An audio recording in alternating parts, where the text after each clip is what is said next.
This is Hidden Killers Week in Review. A look back at the most prolific stories of the week. Welcome to the podcast. If you'd like to listen to an ad-free version of this episode and all of our episodes, then search True Crime Today Premium Plus on Apple Podcasts and press subscribe. That's our premium channel where all of our ad-free and advanced episodes live, all in one place. True Crime Today Premium Plus. Search it on Apple Podcasts and press subscribe. Even try it for 3 days free. Every smile hides a secret, and some of them are deadly. Welcome to Hidden Killers with Tony Brueski, featuring retired FBI Special Agent and Chief of the Counterintelligence Behavioral Analysis Program, Robin Dreeke. Diddy facing more allegations. It's pretty much a given. This time, the lawsuit is coming from someone who was 10 years old at the time. Claiming that they were an aspiring rapper, got a chance to meet with Diddy, got a chance to get into his compound, his world. And then the allegation goes that the rapper Diddy drugged him during a music audition. It goes into great detail, but we'll kind of leave it at that. The civil lawsuit filed this last week by Busby is in addition to all the other civil cases that are going on. Awaiting, obviously, civil trials. But as we know, the feds, once these civil ones come out, they've been just kind of like, hey, maybe you want to look into this one, too, which is what eventually led to the current federal charges. This is civil one. Joining me to discuss, Robin Dreeke, retired FBI Special Agent, Chief of the Counterintelligence Behavioral Analysis Program. The numbers keep dropping in terms of the age of these victims. What the hell? When we hear of predators, age is always a real disturbing thing to me, especially when it gets really, it's disturbing all around. But when you start to get 10 years old, that's young. And then you have predators that get younger. I'm hoping to God it stops here, but I don't know that it will. What's your thoughts on this so far? I think it'll go as low as parents are bringing their kids to Diddy. Yeah. I can't imagine it's going to go lower than this, though, because this is kind of the bottom end, I would think, of kids trying to break into this industry. Hopefully. I'm kind of shocked by this age to begin with. Yeah. But when you have that mentality of I'll do anything it takes, and you think that when you're naive and you don't understand the world and industry, you think, and you get easily convinced that this is the way it works. Yeah. And you get groomed in really rapidly. And in this case is grooming through drugs. Nothing becomes surprising anymore. But again, even the type of sexual assault just is more, I think everything keeps going back to power and control. Yeah. Trying to exercise power and control over others. Obviously, these are allegations right now. Nothing's been proven in court. It's a civil suit. Let's talk about the parents a little bit. Bringing their kids to Diddy. People do this all the time, not just to Diddy. Mm-hmm. There's plenty of stars out there, and there's plenty of decent ones too, who truly are looking out for those that are coming after them and, paying it forward, essentially. How can I help you? We're going to give you some insight into this, and in a good way, in a good mentoring way. But then you have ones like this that take advantage of that idea and take advantage of people who are trusting in a very rare situation. It's not often that you're going to have Diddy coming up to you going, I think your son's the next big star. That's what most of these parents just would dream of having happen to them and their child. So they think, oh my God, Sean Combs wants to work with my kid. And then Sean Combs requests, hey, drop him off at the studio. We're going to do this or that. And would you drop your 10-year-old off with anybody else that you don't know? Probably not. But this idea that, oh, well, they'll be safe. What could possibly go wrong? It's all going to be adults. It's a professional setting for those people who've never been into a music industry or to the studio settings. They think it's going to be great. What do we have here for responsibility on parts of the parents in terms of blindly just let their kids go to do whatever they think is going to be great and exciting at that moment in time or beneficial?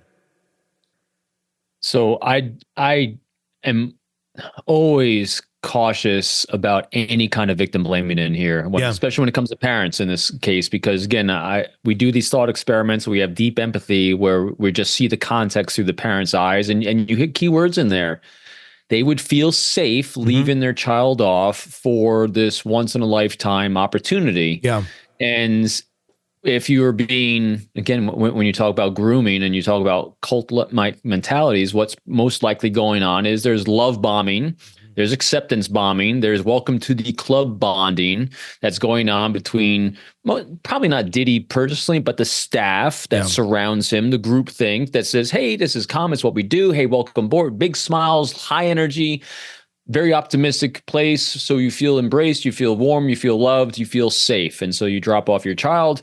And then what happens next is the assault of however it escalates. And then when I was reading the charges that they're saying, it sounded very much like what happens in these situations when you're dealing with children that have been sexually assaulted and abused in any way.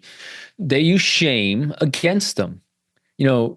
Human beings were very susceptible to shaming, hugely, because genetically and biologically, it says that we're not going to be a part of the tribe. We're not going to be affiliated. That it's not good for our brain health.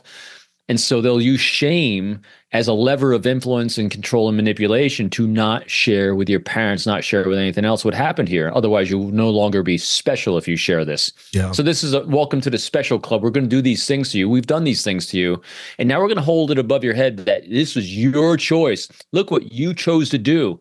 And so they victim blame and shame the child into not disclosing. But in this case, and in many cases, what happens is that the parents see a change in the behavior and it makes them probe deeper. And so I do give credit to the parents in most of these cases that they acted on good faith. They acted on feeling safe because the predators made them feel that way. And then they saw the change in behavior in their children and said, what happened? What's going on? And they probed. So that's what I think. And the thing is, there's so much of this out there. You are a parent. I know yours are older than mine now. I'm going through the tween into teen years, and you've been there too. And it's a difficult juggling act. Any parent knows that, of letting them find their freedom, letting them kind of create their own voice, and then encouraging that. I mean, that's what we want to do as parents: follow who you are and what you want to do, while being some good guardrails along the way. But there are those moments where it's like, yeah, this could be like really, really good for you, but I'm putting some blind faith into people that I don't really know to get you there. Are we in a place where that just needs to completely change, where this blind faith we just need to stop having, because there's too many people who rely on that as being a thing to prey upon children? Do we just need to have a more open world where it's like, yeah, you can go into this, but I'm going to hang out and watch on the sideline? But even then, many parents went in to do that sort of thing, and they kind of got ushered away, and they somehow got separated. I mean, I'm not blaming these parents. I really am not. I can't imagine being in their shoes and the guilt they must feel. But how do you avoid this sort of thing? If your kid does get approached by something that is like their dream, and one of the biggest people from that dream world is right there saying, hey, you can be a part of this. And this can happen in anything. It doesn't have to be superstar celebrity. It can be, I want to be this career. And then somebody from that career reaches out. Let me help you. Let me show you what this is all about. A lot of times innocent and good. Not always. How do parents combat this sort of thing when you have situations like this? This is a great question, and I'm glad we're going down this road, Tony. To me, everything comes down to, and this is everything in life, absolutely everything: work, home, play. I don't care what it is, healthy relationships. And what are healthy relationships? Healthy relationships are where there's open, honest communication, transparency, and vulnerability. Vulnerability means that you feel safe sharing things that are going a little sideways because no one is taking your shame and holding it in front of you. And when you have a pattern with your own children of understanding and recognizing what healthy behaviors and relationships look like, and what we only accept into our lives, my family, what we did with every situation, with everyone we dealt with every teacher, with every college application, with every, my kids moving through college and everything else, was always assessing if something felt a little off. We then immediately went to, is this a healthy relationship? Are they being open? Are they being transparent? Are they being completely free with the information and allowing us in their lives? Because relationships are a balance. They need to be give and take on both sides. They need to be in balance. And if you're approaching a situation a group, an organization that your child wants to be involved in, and you as a parent want transparency, want involvement, or at least being able to be there, not as a snowplow in front, not as a helicopter above, but on the sidelines to observe and watch, a healthy group and organization relationship will say, yeah, no problem. You can sit or watch it over there. You can observe over here. If you're not getting that, that's when my red flags go up and say, and see, then you have the conversation with a child that says, hey, like in my case, my son and daughter, Kevin and Caitlin, I say, Kevin, remember we talked about what healthy relationships look like when healthy things? Yes, Dad, I remember. This seems a little off to me. What do you think? Again, we have a conversation about this and say, remember, if this is meant to be and it's good, it's going to be healthy. Because if we're seeing unhealthy things today, it's not like it's going to get better tomorrow. And it's not something you want to be part of, because unhealthy things don't lead to healthy places. Mm-hmm. That's how I deal with it. It's a very good way of looking at it. And especially when they can understand what that's all about, they can help get themselves or prevent themselves from going to those situations when they don't have you to ask the question to, when they're out there in the world. They can already have that in their mind of, is this healthy? Is this not? A lot of it, I would say, probably is going in with the character of the human that you've helped to create to be able to manage and navigate those situations in a good way, rather than not having those tools. And I think the reality is a lot of kids don't have those tools. A lot of parents don't have those tools. Yeah. They're operating from the same excitement as the kid. And that's okay. I got my goosebumps going on this one, because that's what Unbreakable Alliances is all about. This is about understanding that we are not the all answers to everything. Every time us as a human being, as an individual, as you, Tony, face something for the very first time, because we have a lot of firsts in life. The first time we experience bringing our child to a sporting event, the first time we have our child going to ninth grade, these are a lot of firsts for us. Yeah. But luckily, there's other people in our lives that it's not a first for them. That's why we have healthy relationships with these people, so we can ask questions, we can get advice and guidance, and they can be our loving critics for us as we're going through our first, so then we can help someone going through their first. And so to do so in a vacuum and making guesses, that can lead to up and down results. I remember, with both my kids applying to the colleges they wanted to go to, like my son wanted to go to the Naval Academy, and they had a set of criteria that they're looking for, and we couldn't meet one necessarily because there was an unhealthy relationship and something that was going on in high school. And so we immediately backed out and said, nope, we're not doing this crazy. So the next thing I did was I didn't have an answer for it, even though I went to the Naval Academy. So what did I do? I called the Naval Academy. I called the admissions office. I said, listen, you say you're looking for this criteria. We got an unhealthy relationship here that's going on, so we're not doing that. What specifically are you looking for and what ideas do you have that we can supplement something over here to matter? And it's like, oh yeah, that's not a big deal. We see it all the time.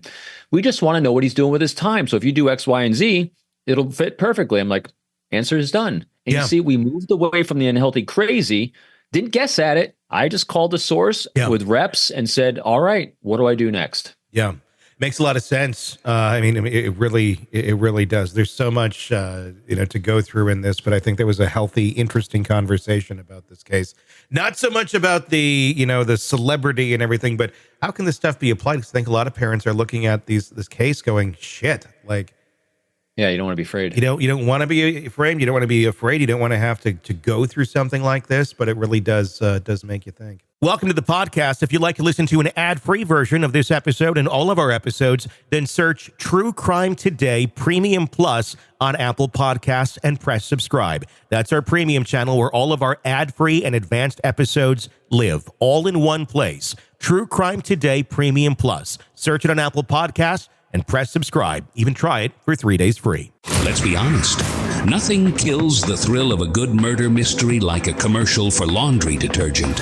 It's like someone slapping a closed sign on your favorite dive bar. But you're not here for that, are you? You're here for the good stuff. So ditch the ads and upgrade to True Crime Today Premium Plus on Apple Podcasts. With True Crime Today Premium Plus, you get your crime straight. No chaser. Commercial free with extended interviews and early access. It's like getting the bartender's special when the bar's already closed. Search for True Crime Today Premium Plus on Apple Podcasts. Subscribe and drink it all in.